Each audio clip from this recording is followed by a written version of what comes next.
Sudah 2 tahun lebih perang Ukraina Rusia ternyata belum bisa berakhir. Bahkan tanda-tanda perang itu semakin lama semakin terlihat akan lebih lama.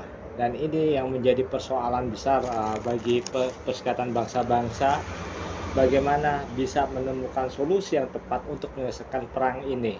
Tapi tampaknya kalau kita lihat sih masih jauh ya, solusi itu masih di awang-awang karena belum ada solusi yang tepat. Perang Ukraina Rusia ini melibatkan berbagai macam kepentingan, baik kepentingan negara dan kepentingan individu. Individu dalam hal ini adalah orang-orang yang berbisnis. Jadi untuk menghentikan perang ini sangat sulit. Tapi kita akan melihat bahwa ada sebuah kerugian yang sangat besar. Tentunya ini bukan di pihak Rusia. Kalau kita lihat secara seksama bahwa sebenarnya kerugian ini lebih banyak di pihak Ukraina dibandingkan Rusia. Karena kenapa? Ternyata negara-negara anggota NATO hanya mengirim misalnya pesawat jet tempur yang sudah tua dan teknologi yang jadul. Sehingga pihak Ukraina untuk bertahan pun sangat sulit dari berbagai macam serangan Rusia. Dalam pertempuran di udara pun terlihat tidak seimbang. Yang menjadi pertanyaan adalah ketika teknologi yang dikirim ini sudah tua dan sangat jadul, apakah Presiden Zelensky ini tidak shock atau kena serangan jantung? Kok ternyata bantuan yang diberikan ini tidak sesuai dengan yang diharapkan? Jadi kesimpulannya adalah dari perang ini negara anggota NATO ini sebenarnya kayak sedang cuci gudang senjata tua dengan kelebihan teknologi yang dimiliki, teknologi jadul yang top untuk mengingat kejayaan masa lalu. Jadi ya bisa kita katakan sebuah perang uji coba juga. Nah, perang Ukraina Rusia juga akan memakan waktu yang sangat panjang sehingga negara-negara barat tentu akan cuci gudang senjata yang sudah tidak bisa dipakai, bisa dibeli dengan harga yang lebih murah sehingga ya tetap bisa memberikan nafas bagi ya, industri persenjataan di masing-masing negara. Ya, karena kita juga melihat bahwa perang yang panjang ini terjadi sebenarnya mengenai perang Rusia versus NATO.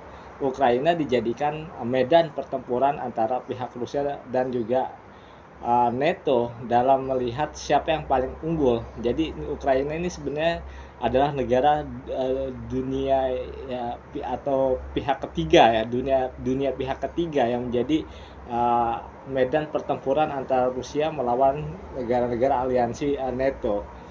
Dan ini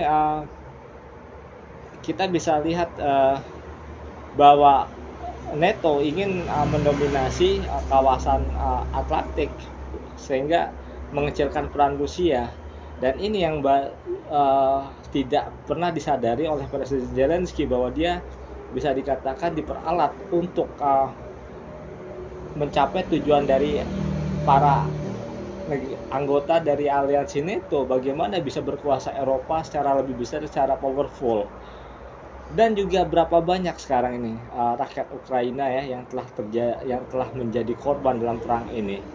Keputusan fatal yang dilakukan oleh Presiden Zelensky adalah akan mengarahkan negara Ukraina ini menjadi lebih hancur. Karena kita lihat dalam berbagai macam pertempuran, kita juga menyadari bahwa kekuatan sudah tidak seimbang dan hal ini berat bagi Ukraina untuk memenangkan pertempuran.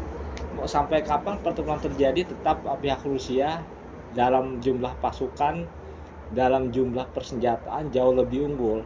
Seberapa kuat negara-negara aliansi NATO yang berani untuk membantu tentara Ukraina juga jumlahnya terbatas. Walaupun banyak yang menggunakan